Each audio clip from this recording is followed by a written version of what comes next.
Abu Hurayra raziyallohu anhu aytadilar: Qala Rasululloh sallallohu alayhi vasallam: "Ya'ti alan-nasi zamanun la yubalil mar'u ma akhaza aminal halali am minal harami." Bir zamonlar keladi, oxir zamon ummatlarimning boshiga.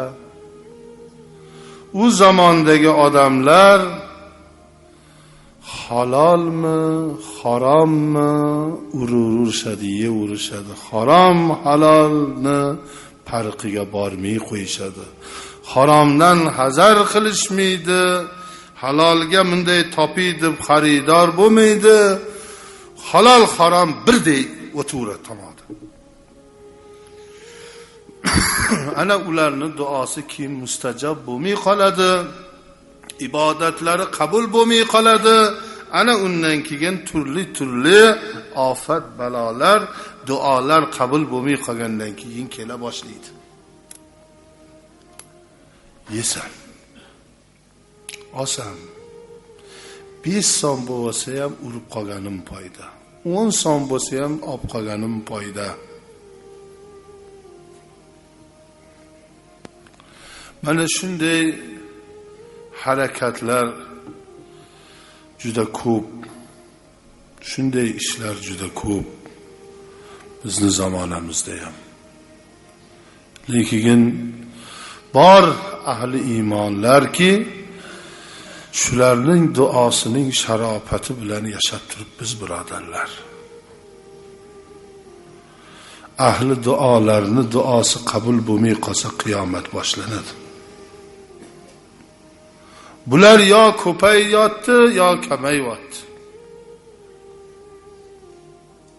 Yo ko'payyapti, yo kamayyapti. Nima bo'lsa qo'lga elindi olib kelib bironta boshqa millatni ko'chada aroq sotayotganini ko'ryapsizmi? Bitta savolda. Bironta bozorda, ko'chada bitta g'ayri millatni dinida aroq sotish mumkin bo'lganini savdo qilayotganini ko'ryapsizmi? O'zimiz qarindoshu, tanish bilishu o'zbek musulmon farzandlari.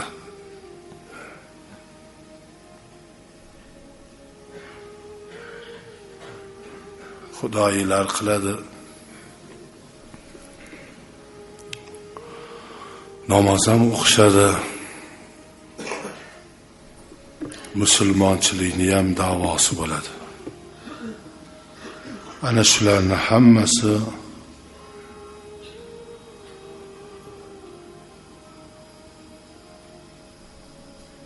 birodarlar harom. Harom mol sadaqasi ham, Alloh yo'lidagi xudoyisi ham, duosi ham, namozlari ham bo'lmaydi. Shun bilan bola chaqa boqib foyda ko'raman deydi. Asli agar musulmon bo'lsa, shuni foydasini Alloh unga ko'rsattirmaydi baribir. Harom molni puli yo poraga ketadi, yo kasalni tuzatishga ketadi, yo olib ketadigan olib ketadi. Hech qachon yaxshilikka bo'lmaydi.